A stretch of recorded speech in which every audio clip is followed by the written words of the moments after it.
Oke, assalamualaikum warahmatullahi wabarakatuh. Ya, eh, kita ya kembali di mata kuliah aplikasi desktop ya. Untuk di pertemuan 3 kali ini kita akan masuk ke eh, pembuatan logika percabangan ya. Nah, sebelumnya ya kalian udah belajar yang namanya aritmatika gitu ya. Kalian udah belajar aritmatika itu membuat sebuah kalkulator sederhana. Nah, sekarang kita akan coba bikin yang ada namanya logika percabangan. Mungkin kan sebagian kalian udah pernah belajar ya di algoritma pemrograman sebelumnya. Itu kan mungkin kalian belajar dengan menggunakan Pascal atau bahasa C ya. Pasti di sana itu juga ada kalian mengenal yang namanya logika percabangan. Apa aja itu? Logika percabangan yaitu logika yang menentukan beberapa kondisi. Nah, misalkan contohnya, misalkan kalau kita beli barangnya 5 maka kita dapat diskonnya 10%. Kalau misalkan kita beli barang 10 maka kita dapat diskonnya 15%. Jadi seperti itu. Nah, kita akan bikin pemrograman aplikasi desktop seperti itu. Jadi ini disebut dengan logika percabangan. Nah, di dalam logika percabangan tentu kita mengenal yang nama fungsi tak fungsinya itu adalah if else. Nah, mungkin ada lagi switch case gitu segala macamnya. Mungkin kalian udah pernah belajar gitu. Sedikit banyaknya kalian udah pernah tahu sebelumnya mungkin. Oke, saya akan langsung saja ya membuat sebuah aplikasi untuk logika percabangan tersebut. Saya akan coba bikin sebuah aplikasi transaksi ya. Oke, silakan bikin sebuah project baru ya. Kita akan bikin project baru dan seperti biasa ya kita menggunakan Java application. Next. Oke, kita seperti biasa juga kita bikin yang namanya pertemuan 3 ya. Pertemuan 3. Oke, tempat penyimpanan juga seperti biasa ya, di folder yang telah ditentukan sebelumnya gitu ya, tempat penyimpanan kalian masing-masing. Pertemuan 3, oke, finish.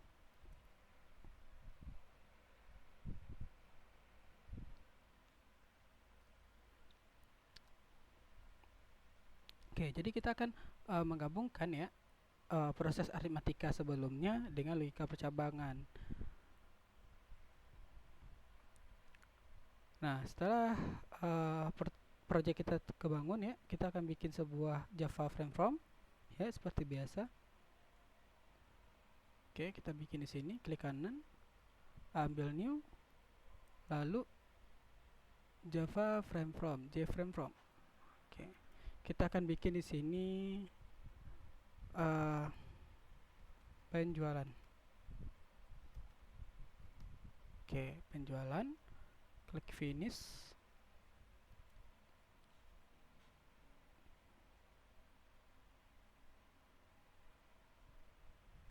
Oke, seperti biasa kita akan desain terlebih dahulu ya untuk tampilan dari aplikasinya sendiri. Oke, jadi silakan nanti dibikin ya, dirancang aplikasinya sesuai keinginannya gitu. Oke, saya akan coba rancang aplikasi saya seperti ini. Oke, saya tambahkan panel dulu ya untuk bagian kepalanya, bagian header. Oke. Nah, di sini saya akan kasih warnanya adalah biru atau oranye kali ya. Oranye. Oke. Lalu saya tambahkan labelnya di sini.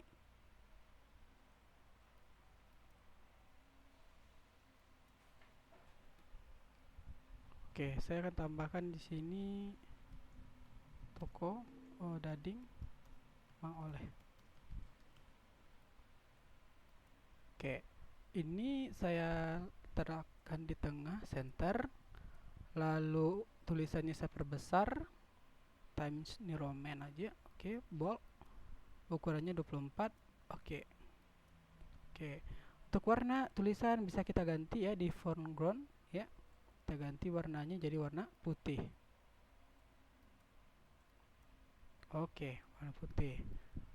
Nah, selanjutnya kita akan bikin tempat inputan kita. Nah, inputan kita seperti apa ya? Kita tambahkan panel dulu ya. Panel untuk bagian inputan. Ya, kalau di atas kan bagian header ya, bagian kepala. Sekarang kita bagian inputannya. Nah, salah satu desain dari panel ini sendiri kita bisa bikinnya seperti ini. Oke. Di bagian panel ya, kita masih di bagian panel. Di bagian border ini ya, di bagian border ini kita bisa atur desain dari bordernya. Border itu artinya adalah bagian tepi, tepi dari panel. Jadi kalau misalkan kita ambil bevel border, artinya bagian tepinya tebal. Nah, jadi ini banyak macamnya, jenis-jenis bordernya. Nah, saya biasanya akan gunakan ini title border ini. Oke. Di title border ini saya akan bikin seperti ini. Input data penjualan. Input penjualan aja ya. Input penjualan. Oke. Colornya, warnanya ya, ini warna bordernya ya. Warna bordernya misalkan saya akan kasih warna oranye aja ya, kita sesuaikan aja. Oke. Nah, lalu tulisannya saya agak gedein gitu ya. Times New Roman, bold, mungkin ukurannya 14 saja. Oke. Kita akan klik OK. Nah, maka akan bentuk seperti ini. Maka akan bentuk seperti ini. Warna tulisannya itu warna oranye ya. Nah, input penjualan. Oke. Jadi kalau misalkan mau diganti lagi, ya udah balik lagi ke bagian border ya, di bagian border ganti lagi. Ya, ambil bagian title border, terus warna tulisannya mau diganti warna apa gitu. Coba saya warna biru ya kali ya, biar jelas gitu. Oke, warna biru. Oke. Nah, tulisannya mungkin cukup ya 14, tapi nggak usah di bold kayaknya. Plain aja, biasa aja. Oke. Klik OK. Maka seperti ini bentuknya. Oke, di sini ya ada input penjualan. Oke, pertama seperti biasa kita tambahkan ya label untuk nama barang. Oke, saya masukkan di sini nama barang.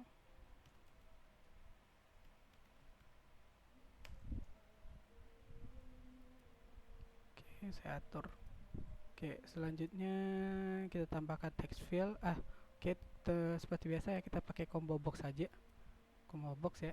Jadi kita nanti bisa pilih nama barang kita apa aja gitu. Oke, sini perbesar seperti ini aja. Oke, untuk isi dalamnya kita bikin di bagian model ya, bagian model di sini. Oke, klik bagian ini. Nah, kita ganti bagian ini.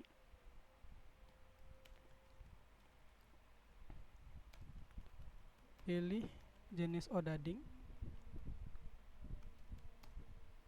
ya, odading coklat, odading keju, odading nanas, odading kacang aja ya, kacang. Oke, itu aja deh. Oke, kita klik oke ya kalau udah sudah. Oke. Nah, oke, sebentar seperti ini. Oke, pilih. Oke. Nah, sekarang nama barang sudah. Berarti kita masukkan untuk bagian harga barang. Harga barang.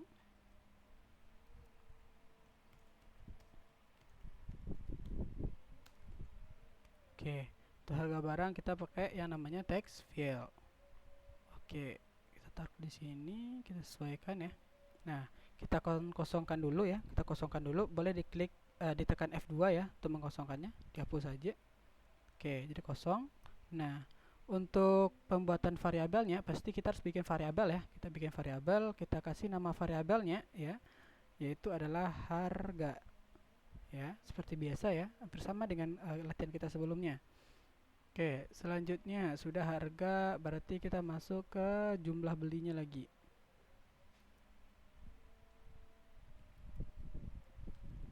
Jumlah beli. Oke, kita sesuaikan.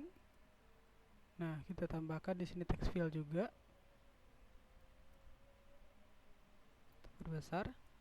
Oke, silakan diklik F2, ditekan F2, ya udah hapus. Oke. Lalu klik kanan, ganti nama variabelnya ya. Lalu kita bikin di sini untuk nama variabelnya itu adalah jumlah saja. Oke, jumlah. Nah, sekarang kita baru masuk ke tombolnya. Kita kasih tombol untuk memprosesnya. Oke, saya kasih tombol di sini. Oke. Nah, nama tombolnya bisa diganti ya, diklik F2, kita ganti di sini proses pembelian. Oke, tombolnya proses pembelian. Oke, sekarang untuk inputan kita sudah bikin nih. Untuk inputan kita sudah bikin. Sekarang kita bikin untuk outputnya lagi ya. Kita akan bikin outputnya, input di sini, outputnya di sini. Oke, saya tambahkan panel lagi. Ya, tambahkan panel lagi di sini. Perbesar. Oke, kita sama seperti yang tadi ya. Kita kasih pakai border juga ya. Border, kasih title border. Oke, kita bikin di sini total pembelian. Oke, di sini total pembelian warnanya misalkan saya kasih sama aja ya, warna biru. Oke, terus time New Roman ukuran 14 ya, sama aja tadi. Oke, nah total pembelian. Nah, kita akan bikin outputnya ya. Nah, outputnya kita bikin seperti ini aja. Oke, tambahkan label ya, lalu kita klik di sini. Oke, kita sesuaikan saja. Nah, pertama kita bikin yang namanya total pembelian. Artinya di sini total pembelian itu baru tanpa diskon ya, tanpa diskon. Ya, total pembelian ini artinya di sini total tanpa diskon. Oke. Berarti kita tambahkan di sini text field ya, kita tambahkan text field. Jadi munculnya di text field lagi ya, bukan kalau kayak kemarin kan munculnya di label, bagian label ya. Sekarang kita coba munculkan dia di bagian text field. Oke. Nah, F2 ini diganti ya. Diganti variabelnya ya, kasih nama variabelnya itu adalah total underscore beli. Oke, kita klik OK. Nah, setelah ada total pembelian, berarti kita masukkan di sini total diskon. Artinya di sini akan muncul diskonnya. Ya, kita akan nanti bikin logika diskonnya itu dengan menggunakan logika percabangan yang akan kita pelajari.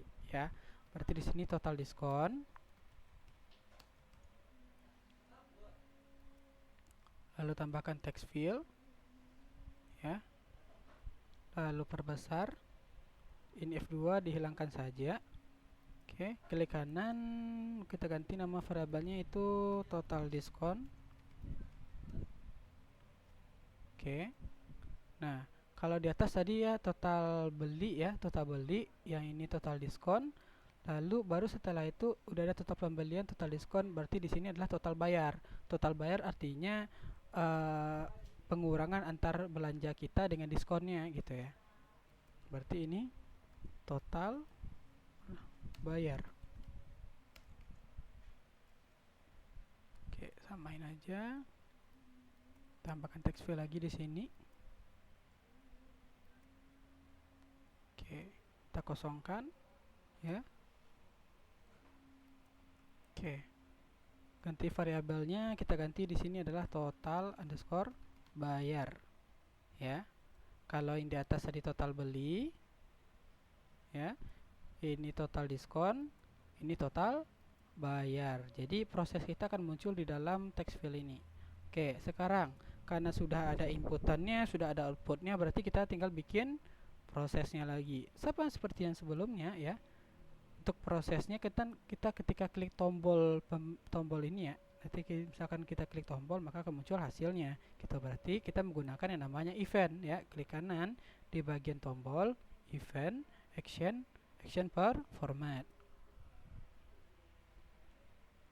Oke, sekarang baru kita akan masuk ke pengkodingan kita. Nah, seperti biasa pengkodingan kita bikin di bawah kode here. Oke.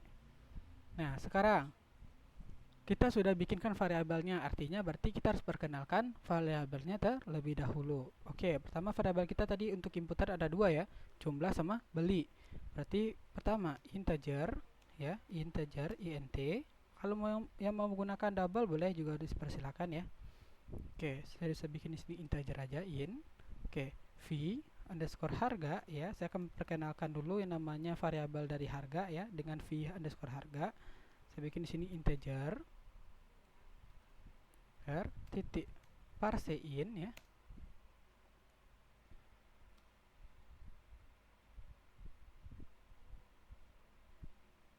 Oke, harga titik get text. Oke, setelah integer v harga lalu masuk ke integer v jumlah. Integer titik parse in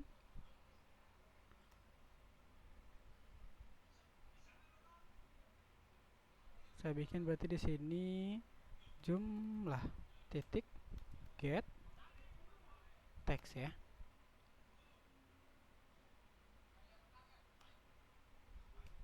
Oke, berarti kita sudah mengenalkan yang namanya variabel untuk harga dan jumlah. Nah, pertama berarti kita harus bikin proses untuk total beli ya, total beli. Total beli artinya total beli itu kan berapa kita harga barang, berapa kita beli. Jadi muncul itu. Jadi total beli dulu. Kita harus bikin dulu. Oke, kita perkenalkan dulu untuk variabel total beli. Berarti saya bikin di sini V ya.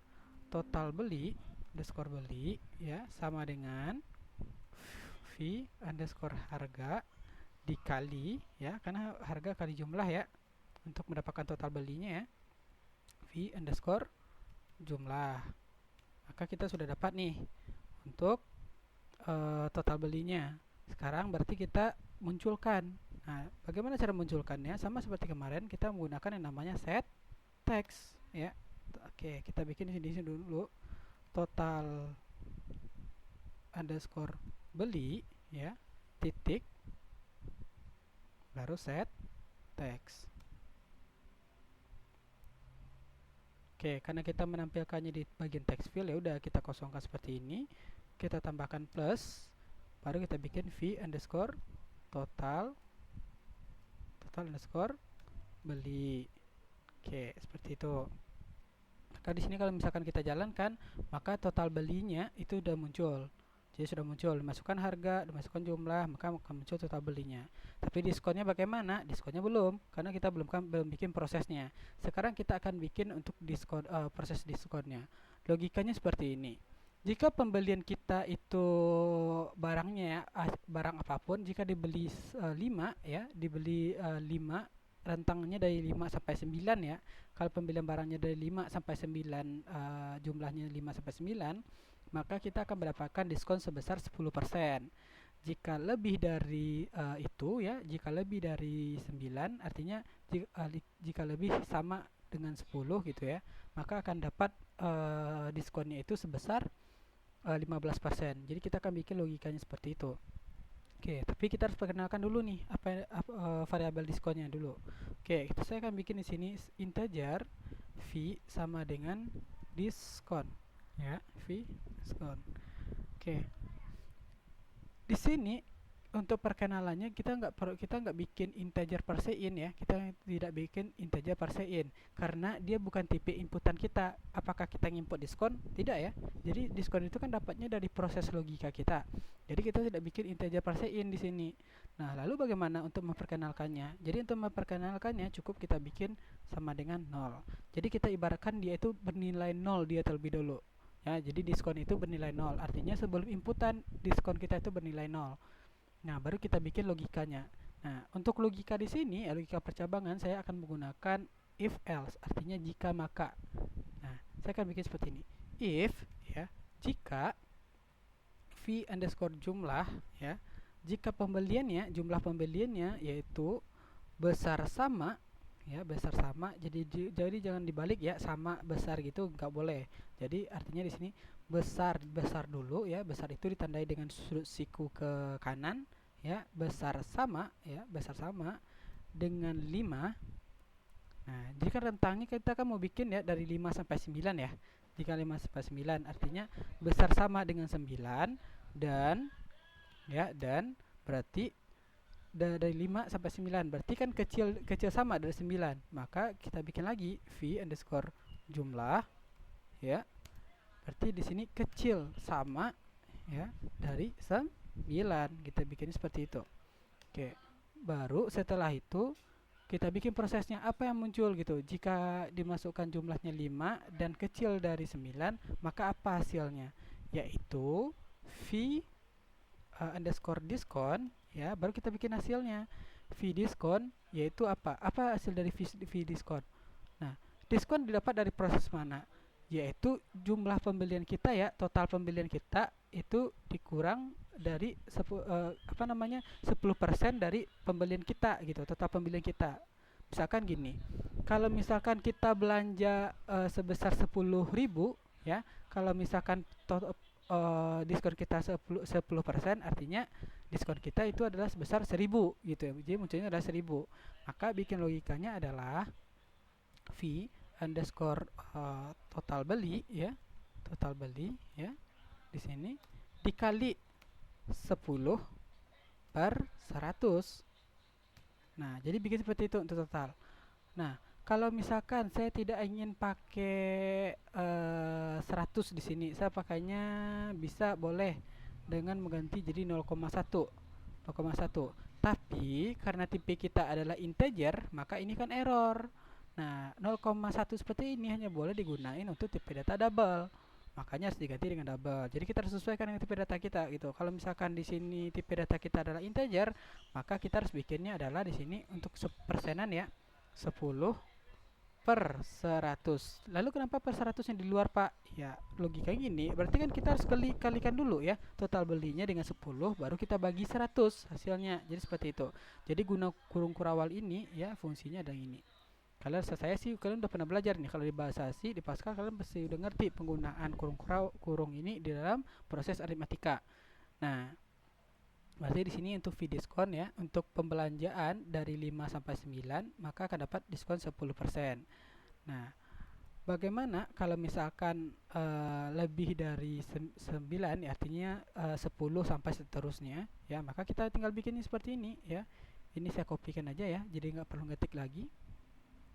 Tinggal kita bikin else if ya. Nah, sampai sama. Kalau if kan jika, else if itu kan dan jika maka lagi gitu. Artinya dan jika maka lagi. Nah, if v jumlah ya besar sama dari 10 ya. Jadi 10 sampai seterusnya ya. 10 sampai seterusnya, maka diskon yang kita dapat itu adalah sebesar 15%. Nah, bagaimana jika kita itu belanja di bawah dari 5 ya, maka tinggal bikin LC aja di sini, LC. Nah, jadi nggak perlu kita perkenalkan lagi gitu. Karena misalkan belanja kita selain dari 5 sampai atau 9 atau lebih dari 10 gitu kan di luar itu ya LC. Artinya kan di luar itu semua ya, maka fee diskon kita itu ya, fee diskon ini kita bikin seperti ini. Ya, fee diskon sama dengan 0. Jadi kita tidak dapat diskon apapun. Jadi bikinnya seperti ini. Fee total diskon sama dengan 0. Nah, berarti kita udah dapat diskon kita ya. Maka kita tinggal munculkan aja, tampilkan aja. Saya kopikan aja ya bagian untuk menampilkan ini ya. Copy, paste. Nah, kita ganti ini total beli. Di variabel diskon berarti kan namanya tadi total diskon ya. Diskon. Oke. Total diskon sama dengan fee diskon. Oke, berarti total diskon kita sudah muncul. Kalau misalkan kita jalankan program kita nih, ini nanti misalkan diskon kita sudah muncul nih. Nah, sekarang berarti total beli kita sudah muncul, total diskon kita sudah muncul. Berarti tinggal kita munculkan yang namanya total bayar. Total bayar artinya adalah total belanja kita dikurang dengan total diskon kita. Nah, bagaimana bikinnya? Berarti sampai sama, kita perkenalkan dulu ya, integer v underscore total bayar sama dengan ya apa, v underscore total beli ya, total beli dikurang dengan v underscore diskon ya, belanja kita dikurang dengan diskonan kita. Sekarang baru kita tinggal munculkan lagi ya, munculkannya sama seperti yang di atas, total underscore bayar ya, titik set text.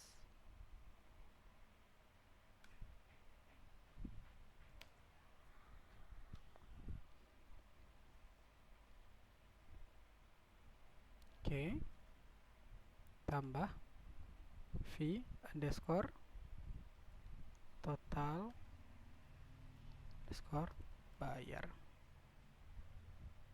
Nah, berarti untuk proses kita seperti ini ya, untuk proses kita seperti ini. Nah, sekarang apa kita udah bisa kita jalankan? Sekarang kita coba jalankan ya, kita coba jalankan. Oke, kita run.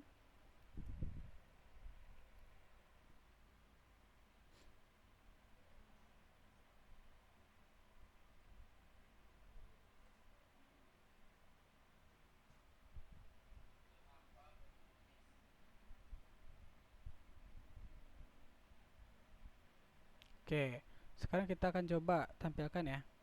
Oke, odading coklat misalnya. Harganya misalkan per buah itu misalkan contohnya harganya adalah 2000 ya. Sekarang kita contohnya saya beli 2. Apakah saya dapat diskon? Tentu tidak ya. Saya coba proses. Nah, maka diskon saya di sini adalah 0 karena saya tidak dapat diskon apapun. Kalau misalkan saya belinya adalah 6, berarti diskon saya dapatkan adalah berapa? 10% ya. Proses pembelian, maka 10% dari 12.000 berapa? 1.200 ya. Lalu total bayarnya berapa? Ya 1.200 dikurang 12.000 dikurang 1.200 yaitu 10.800.